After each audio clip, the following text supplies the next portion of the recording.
नमस्कार, मैं हूं आपके साथ शीरीन और आज पॉलिटिकल पावर सेंटर में न्यूज मेकर जिन्ना का जिन, साथ ही शाम 6:30 बजे पॉलिटिकल पावर सेंटर के स्पेशल एडिशन में आपको दिखाएंगे महाराष्ट्र के सीएम देवेंद्र फडणवीस का सबसे पहला और एक्सक्लूसिव इंटरव्यू। लेकिन शुरुआत कर लेते हैं यूपी के मुख्यमंत्री योगी आदित्यनाथ के एक बयान से, जिन्होंने कहा है कि बांग्लादेश में जिस तरह से जुल्म हो रहा है वो चिंता का सबब है। उन्होंने कहा कि जब तक जिन्ना का जिन इस धरती पर रहेगा तब तक ऐसी अराजकता लगातार गरीबों पर होती रहेगी।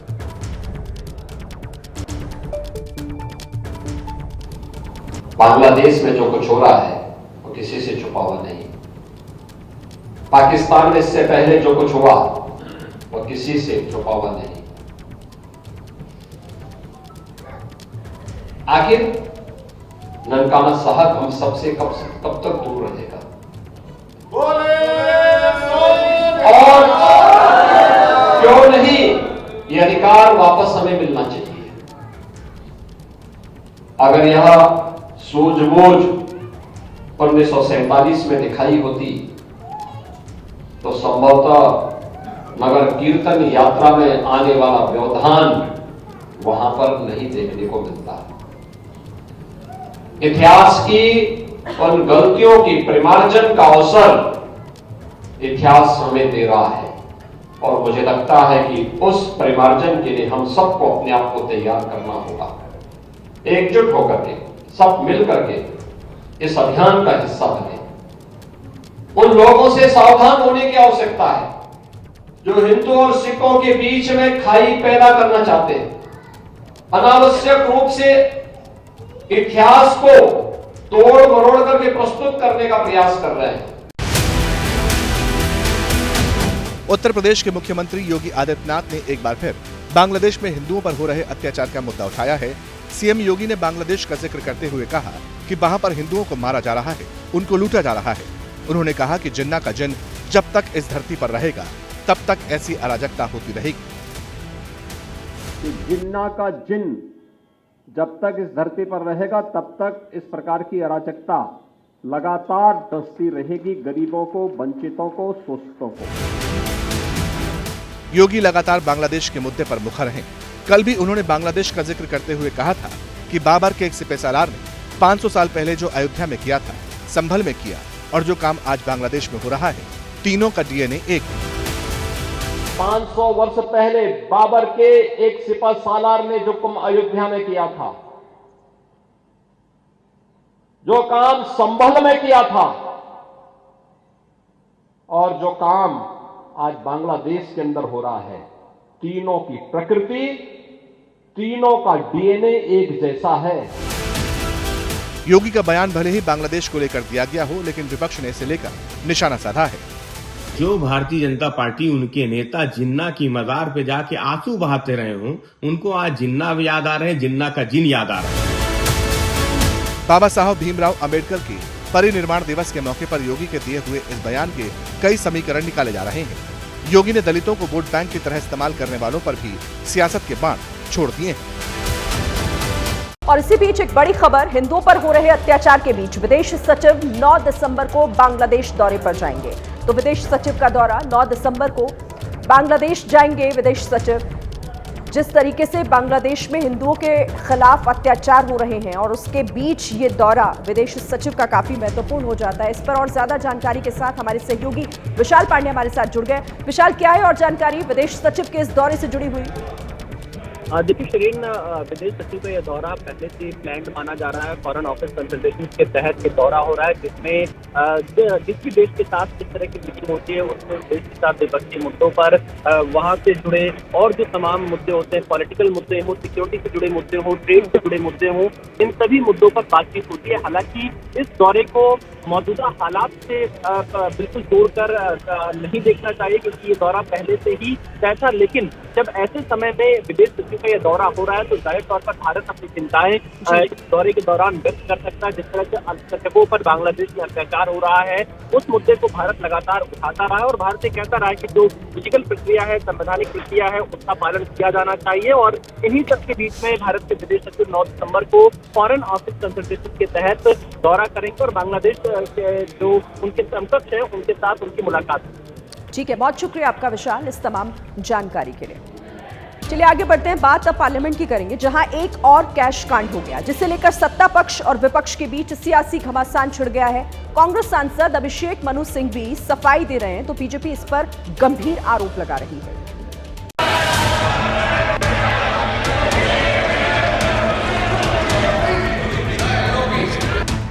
संसद के शीतकालीन सत्र में आज भी माहौल गरमाया रहा।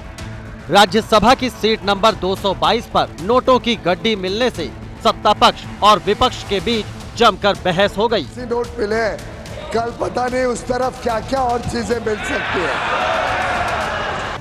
सत्ता पक्ष नोटों की गड्डी मिलने की जांच की मांग को जोरदार ढंग से उठा रहा है और डिटेल आना चाहिए।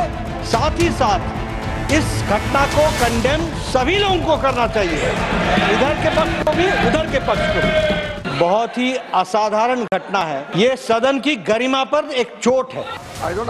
केंद्रीय मंत्री किरेन रिजिजू और पीयूष गोयल ने भी इस मामले की जांच करने की अपील की है। के ऊपर कभी अपना विश्वास नहीं जताएंगे। राज्यसभा के सभापति ने जानकारी दी कि सीट नंबर 222 कांग्रेस सांसद अभिषेक मनु सिंघवी को आवंटित है। From seat number 222 presently allotted to Shri Abhishek Manu Singhvi। Congress अध्यक्ष ने भी सदन में खड़े होकर जांच कराने के लिए हामी भरते हुए सत्ता पक्ष से तीखे सवाल किए। Without investigating, how can you say a particular man or particular seat? जबकि तेलंगाना से कांग्रेस सांसद अभिषेक मनु सिंघवी ने आरोपों को नकारते हुए सफाई दी। लंच लिया, मेरा पूरा कल का हाउस के अंदर बैठक 3 मिनट की थी। आज मुझे 5 या 6 सांसद मिले, बीजेपी के सांसद और कई पार्टियों के सांसद, जिन्होंने अपने पॉकेट से 50,000 रुपया मुझे दिखाया। आप तो हर चीज पे सवाल करते थे, आज कैश नोट बरामद हो जाए पार्लियामेंट के अंदर और उसका आप हिसाब देने से बच रहे हैं। आपको बता दें कि संसद में पहले भी नोट कांड हो चुका है। जाहिर है कि इस मामले पर भी हंगामा जमकर हुआ। बात अब किसानों के आंदोलन की। किसानों ने दिल्ली कूच का फैसला फिलहाल आज के लिए टाल दिया है, लेकिन इससे पहले आज दिन भर शंभू बॉर्डर पर पुलिस और अन्नदाता एक दूसरे के आमने सामने रहे। तनावपूर्ण माहौल रहा। इसी बीच बड़ी खबर यह है कि किसानों ने सरकार को 1 दिन का वक्त दिया है। कृषि मंत्री से बातचीत के लिए तैयार हैं किसान अब रविवार को दिल्ली कूच करेंगे। तो आज शंभू बॉर्डर से वापसी किसानों की, लेकिन 1 दिन का वक्त बातचीत के लिए सरकार को किसानों की तरफ से।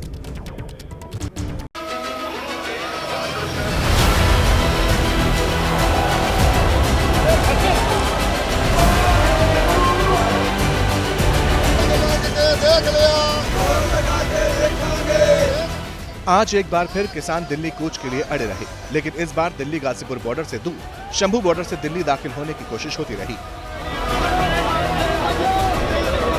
लगभग मोर्चे को चलते हुए 257 दिन हो गए और 97, और जो अमर अनशन है खनौरी बॉर्डर पर वो लगभग 11वें दिन में दाखिल हो गया है। प्रदर्शनकारी किसी भी हाल में बैरिकेड तोड़कर दिल्ली की ओर बढ़ना चाहते थे, जबकि पुलिस आंसू गैस के गोले दागकर इन्हें रोकने के लिए पूरी ताकत का इस्तेमाल करती रही।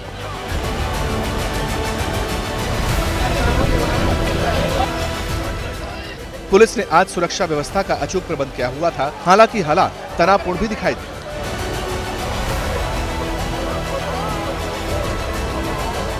अंबाला के 11 गांव में 9 दिसंबर तक इंटरनेट सेवाएं बंद कर दी गई हैं। जो सुरक्षाकर्मी हैं सिर्फ इस वक्त यहाँ पर इस पूरे रास्ते पर वही नजर आ रहे हैं। अगर यहाँ से आप इस रास्ते जहाँ पर हम खड़े हुए हैं यहाँ से 5-7 किलोमीटर दूर तक भी चले जाएंगे तो सिर्फ आपको सुरक्षाकर्मियों की गाड़ी ही नजर आएंगी या फिर उन मीडिया कर्मियों की जिनको आने की अनुमति है, जैसे हम लोगों ने अनुमति लेकर के यहाँ तक पहुंचे हैं। यहाँ से 300 से 400 मीटर और पीछे जाना होगा, जहाँ पर एक और बैरिकेड लगा है वहाँ पर रुकना होगा। यहाँ पर भी किसी को रहने की अनुमति नहीं है। किसान आंदोलन पर सियासी बयानबाजी भी तेज होती चली गई। किसान उनकी क्या समस्या है और कौन उसको सोल्व कर सकता है, कौन सा मंत्रालय क्या है, आके वो संवाद करे, बातचीत करे, उनके लिए दरवाजे खुले हैं, आकर वो बातचीत करें। अरे यदि वो बुलाए तो हम उनके बीच में जाने के लिए तैयार हैं।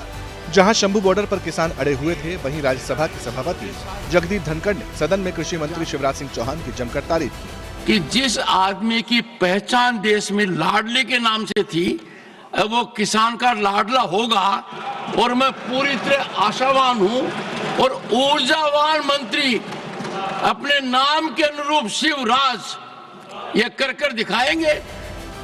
सबकी नजर इस बात पर टिकी है कि आगे किसानों का क्या रुख रहता है।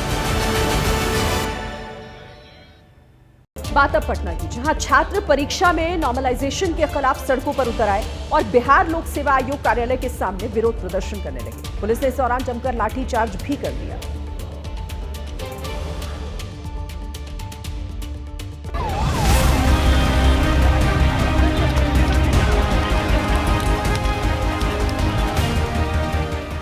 ये तस्वीरें बिहार के पटना की हैं, जहां बिहार पब्लिक सर्विस कमीशन की परीक्षा के अभ्यर्थियों पर पुलिस ने लाठीचार्ज किया।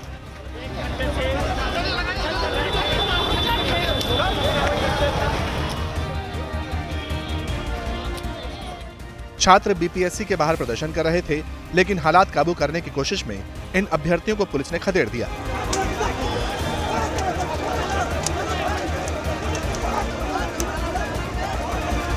ये अभ्यर्थी 70वीं पीटी परीक्षा में नॉर्मलाइजेशन का विरोध कर रहे हैं। छात्र हर हाल में चाहते हैं कि सिविल सर्विसेज की प्रीलिम्स परीक्षा पहले की ही तरह आयोजित की जाए, उसमें किसी प्रकार का नॉर्मलाइजेशन ना हो।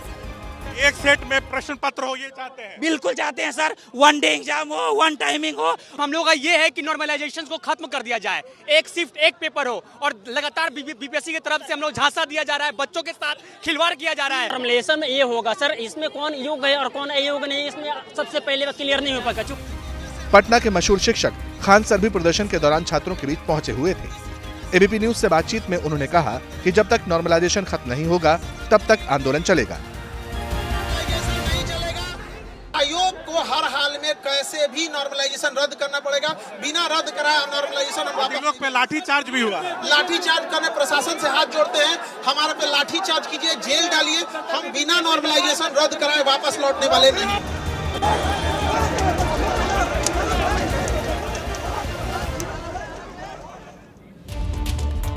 वाराणसी में एक बार फिर से छात्र सड़कों पर उतरे। यूपी कॉलेज के गेट पर आज खूब हंगामा हुआ। वक्फ बोर्ड के दावे के बाद से ही माहौल गर्म है। नमाजियों के कॉलेज के अंदर जाने को लेकर पुलिस से छात्रों की भिड़ंत भी हो गई।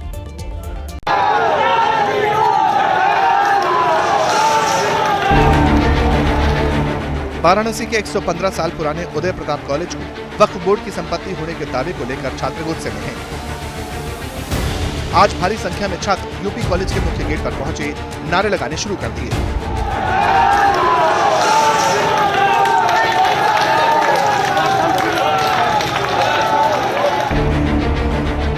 जुमे की नमाज की वजह से पुलिस पहले से ही अलर्ट थी। छात्रों की नारेबाजी के चलते माहौल गर्मा गया। कड़ा पहरा है पुलिस प्रशासन का। ऐसे में बड़ी संख्या में जो लोग हैं वो कॉलेज परिसर गेट की तरफ पहुंचे थे और सीधे सीधे हाथों में भगवा झंडा था। पुलिस और छात्रों के बीच तीखी नोकझोंक के बाद झड़प भी हुई। छात्र भगवा झंडा लिए हुए थे और पुलिस के सामने लगातार जय श्री राम के नारे लगाते रहे। छात्रों का कहना था कि उनसे आई कार्ड मांगा जा रहा है, जबकि नमाजियों को अंदर जाने दिया गया। इस समय जिला प्रशासन आधार कार्ड देके लोगों को अलाउ कर रहा है, अंदर जाने की अनुमति दे रहा है। जब हमें अनुमति नहीं तो उन्हें कैसे अनुमति दी जाएगी? आप देखिए भारी मात्रा में फोर्स है। कौन सा गार्जियन अपने लड़के लड़कियों को यहाँ पढ़ने के लिए भेजेगा?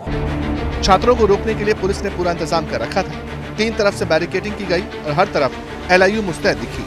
सोशल मीडिया पर पुलिस नजर रख रही है। छात्रों को समझा बुझा के और जिनके जो भी विधि विरुद्ध कार्य कर रहे थे उनके खिलाफ विधिक कार्रवाई करके उन्हें हटाया बढ़ाया गया और शांति व्यवस्था कायम है। दरअसल यूपी सुन्नी सेंट्रल वक्फ बोर्ड 2018 में कॉलेज परिसर के उस हिस्से पर वक्फ संपत्ति होने का दावा किया है जहां मस्जिद बनी हुई है। कॉलेज ने दावे को खारिज कर दिया और कहा था कि कॉलेज की पूरी जमीन एक एंडोमेंट ट्रस्ट की है। वक्फ बोर्ड का 2018 का नोटिस पिछले हफ्ते सोशल मीडिया पर सामने आया, जिसके बाद मामले को लेकर तनाव जारी है। और अडानी मुद्दे पर एक बार फिर कांग्रेस के नेतृत्व में विपक्ष संसद परिसर में विरोध प्रदर्शन कर रहा है। कांग्रेस इस मामले में अब जेपीसी की मांग कर रही है। कांग्रेस का आरोप है कि सरकार इस मुद्दे पर चर्चा को तैयार नहीं है, जबकि बीजेपी भी विपक्ष पर पलटवार कर रही है।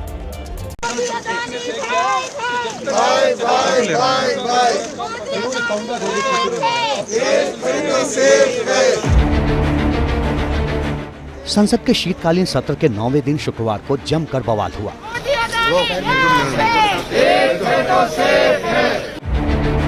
कांग्रेस के नेतृत्व में विपक्षी सांसदों ने संसद परिसर के अंदर विरोध मार्च निकाला। अडानी के मुद्दे पर आज फिर कांग्रेस सांसद प्रियंका गांधी वाड्रा और विपक्षी नेताओं ने मिलकर प्रदर्शन किया। काले मास्क में तमाम सांसद कांग्रेस और विपक्ष के जो है वो नजर आ रहे हैं और मास्क पर लिखा है मोदी अडानी भाई भाई। और आप देख सकते हैं प्रदर्शन में राहुल गांधी, प्रियंका गांधी समेत तमाम जो कांग्रेस और विपक्ष के सांसद हैं वो सब शामिल हैं। संसद परिसर में अडानी के मुद्दे पर मुंह पर काला मास्क लगाकर विपक्ष के नेताओं ने प्रदर्शन में हिस्सा लिया।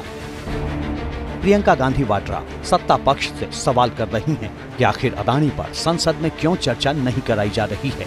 मेरे भाई के लिए देश से ऊपर कुछ नहीं है। इनकी हिम्मत नहीं है कि अडानी पे चर्चा करें। करें चर्चा करने में क्या एतराज है।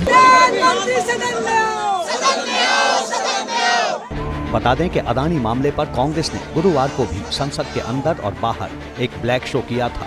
आज इस मामले में बीजेपी ने भी विपक्षी नेताओं पर जमकर पलटवार किया।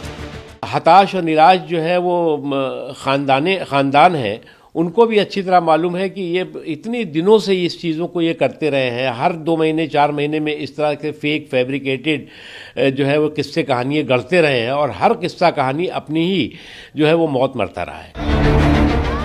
साफ है ये मामला फिलहाल शांत होने वाला नहीं है। गोरखपुर में पूर्व सांसद और बीजेपी नेता जयप्रकाश निषाद अमरोहा गांव में हुए हत्याकांड पर शोक व्यक्त करने पहुंचे थे, लेकिन उनकी वहां पुलिस और एसडीएम के साथ बहस हो गई। फिर क्या था, नेताजी भड़क गए और दोनों को खूब खरी खोटी सुनाई गई, साथ ही धमकी तक दे डाली। जोगिंदर राज जी शांत रहिए। हंस रहे फालतू। आप जो है पकड़ के बेवजह पहचान रहे हैं जनप्रतिनिधि को, आप धक्का मार रहे हैं आप लोग। यहाँ पे इतना बड़ा घटना घट गया, उसके बाद आप पकड़ के खींच रहे हैं। पकड़ के हमको और माननीय सांसद जी को खींच रहे हैं। क्यों किस बात के लिए खींच रहे हैं? नहीं बात नहीं करने दोगे। बात नहीं करने दोगे। ये गरीब आदमी का देख रहे हैं घर, गरीब आदमी का घर चला क्या कार्रवाई हो रही है? गिरफ्तारी कार्रवाई छोड़ देंगे। आपके बाप को इस तरह से गोली मार दिया जाए चौराहे पर, नहीं फिर क्या करेंगे? नहीं उस समय आप क्या करेंगे? आप हमको लिख के देंगे कि नहीं? आप लिख के दीजिए आज हमारे बाप को इसी तरह गोली मार दिया, हम ऐसे ही मान लेंगे। हालांकि इस मामले ने जब तूल पकड़ा तब जयप्रकाश निषाद सफाई देते हुए नजर आए। अपराधी किसी व्यक्ति और किसी जाति समुदाय का नहीं होता है। अपराधी अपराधी होता है और अपराधी के साथ कार्रवाई करना हमारे सरकार की प्राथमिकता रही है, अनिश्चित तौर पर आगे भी रहेगी और कोई भी अपराध करके बच नहीं पाएगा। माननीय योगी जी की सरकार में